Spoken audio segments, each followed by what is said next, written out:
Let me tell you a story. This tale comes straight from the security guards who worked at the Thuan Kieu apartment complex way back, before the year 2000. Back then, that place was totally buzzing. The ground floor shops were busy, and blocks A, B, and C were just packed with people. Now, every complex worth its salt has a pool, right? And it was standard procedure, a must-do requirement, for the security detail to make sure all the residents were out of that pool area by 10 p.m. But this pool had a problem. Almost every single morning, the guards would find 1 or 2 dead pigeons floating in the water. That was terrible for Thuan Kieu's professional image at the time. This wasn't just a one-off thing. It happened over and over again, and management couldn't ignore it.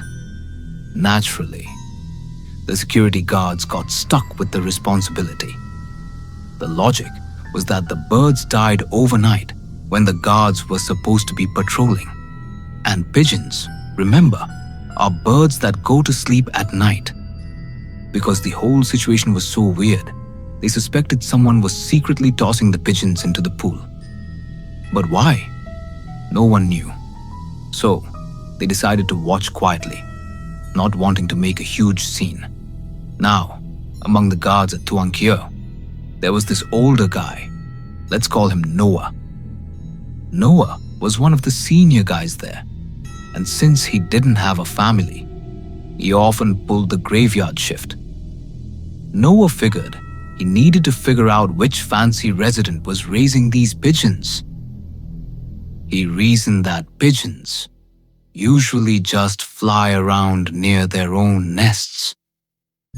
So, he watched for several nights. But here's the kicker. He didn't see any residents keeping pigeons. So, Noah asked his commanding officer if he could be stationed right next to the pool. That night, things got even stranger. Noah didn't see a single pigeon fly by. But, right on schedule, exactly at 2 a.m., there were 2 dead pigeons floating in the pool.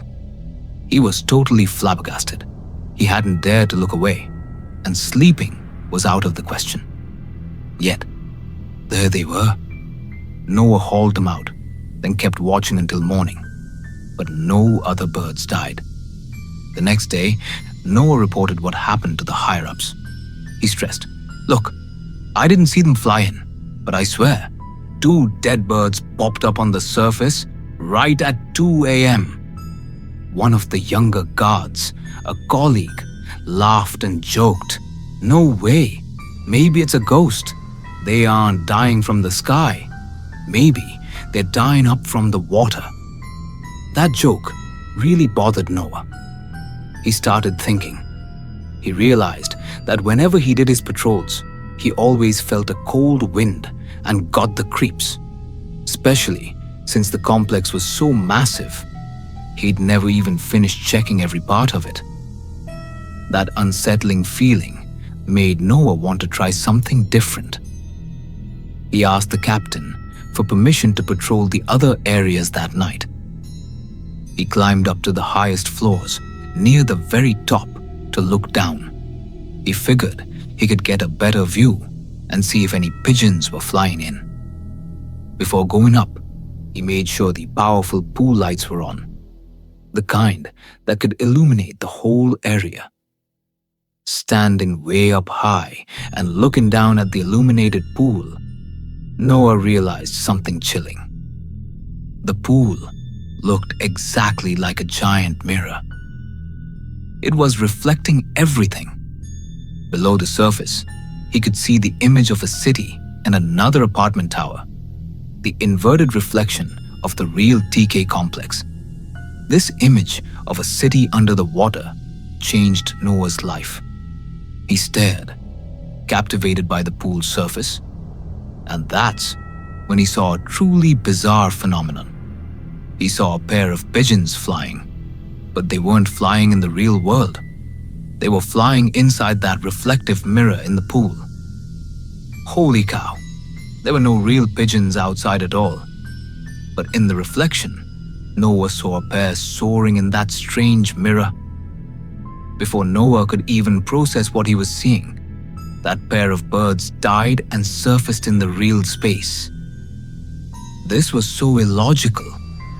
He couldn't be certain if he was hallucinating about the real birds, but he was absolutely sure he saw the pair flying in the pool's reflection. Noah was gripped by terror. He knew he couldn't report this to his superiors the next day. If he did, they would fire him. They'd call him crazy and accuse him of spreading lies that could never happen. The complex was currently selling units, and they needed to make a profit. They couldn't afford the rumors started by a security guard who claimed he saw that stuff.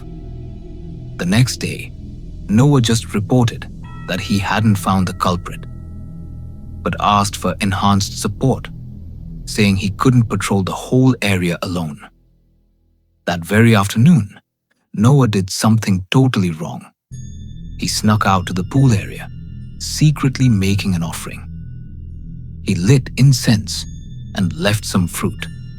Making sure no one saw him, he prayed, begging never to see those events again.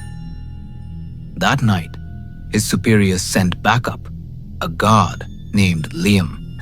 Noah and Liam both stood in the high vantage point and looked down.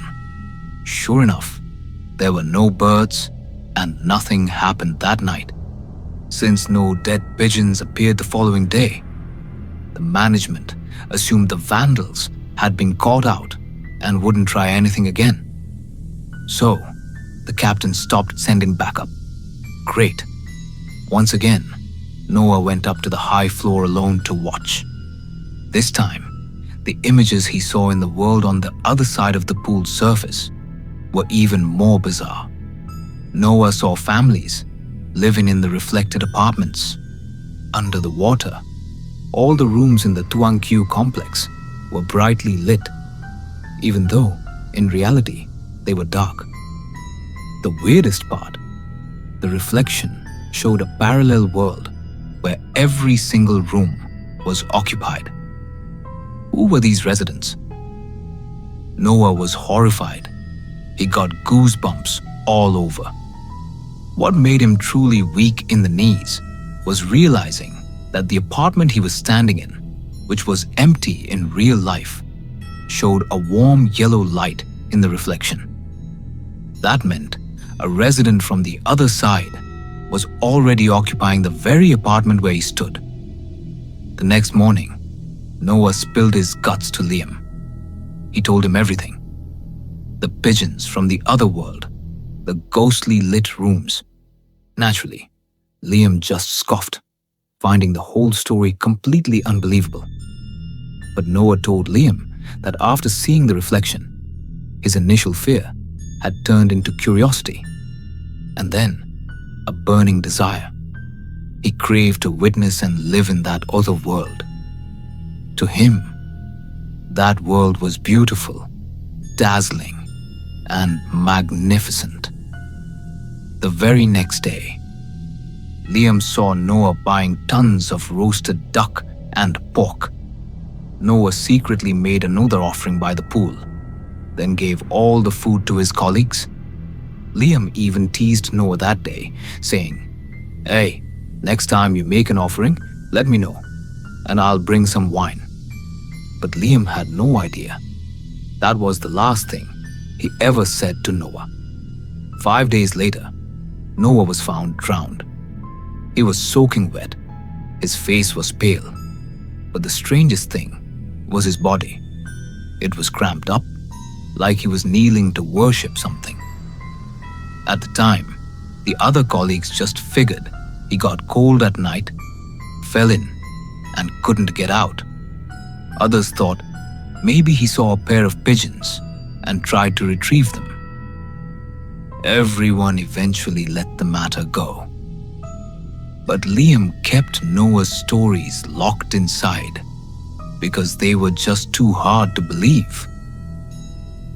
Liam couldn't help but wonder, had Noah actually managed to cross over to that splendid world he'd longed for?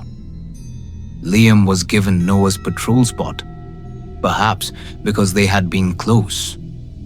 On Liam's very first night, he decided to go up to that exact high floor where Noah used to stand and look down at the pool. Thankfully, Liam didn't see any parallel world reflecting back at him. But then, he looked down at the corner of the pool. There was an old man kneeling on the ground, making an offering. And that old man was still wearing his security guard uniform.